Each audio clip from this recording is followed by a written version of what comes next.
மோதலை தூண்டும் வகையில் நடந்து கொண்டதாக பதியப்பட்ட வழக்கில் விசாரணைக்கு ஆஜராக ஹெச் ராஜாவுக்கு சென்னை உயர்நீதிமன்றம் உத்தரவிட்டிருக்கிறது. இது தொடர்பான விவரங்களை செய்தியாளர் மதன் வழங்க கேட்கலாம். மதன், விவரங்களை பகிர்ந்துக்கலாம்.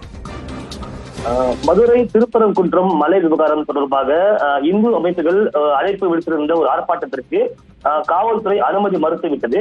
இதற்கு எதிராக இந்து முன்னணி சார்பில் உயர்நீதிமன்ற மதுரை கிளையில் ஒரு வழக்கம் தொடரப்பட்டது. இந்த வழக்கை விசாரித்த உயர்நீதிமன்றம் பழங்காநத்தம் பகுதியில் ஆர்ப்பாட்டம் நடத்த அனுமதி வழங்கியது. ஆனால் இந்த ஆர்ப்பாட்டத்தில் வெறுப்புணர்வு, கலவரத்தை தூண்டும் வகையில் பேசக்கூடாது, முழக்கங்கள் எழுப்பக்கூடாது என்ற நிபந்தனை விதிக்கப்பட்டது. இந்த ஆர்ப்பாட்டத்தில் தான் பாஜக மூத்த தலைவர் ஹெச் ராஜா கலந்து கொண்டார். அவருடைய பேச்சானது மத மோதலுக்கு தூண்டுதலாக இருந்தது.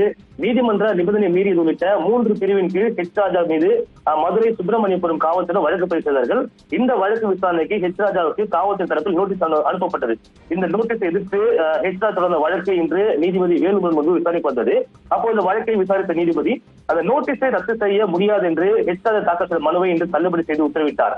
அதே போல காவல்துறை விசாரணைக்கு அவர் ஆஜராக வேண்டும், ஒத்துழைப்பு அளிக்க வேண்டும் என்றும் தெரிவித்துள்ளார். இந்த நோட்டீஸை எதிர்த்து வழக்கு தொடர ஹெச் ராஜாவுக்கு அதிகாரம் இல்லை என்றும் தற்போது உயர்நீதிமன்றம் இந்த ஒரு கருத்தை தற்போது தெரிவித்துள்ளது. விவரங்களை வழங்கியதற்கு நன்றி மதன்.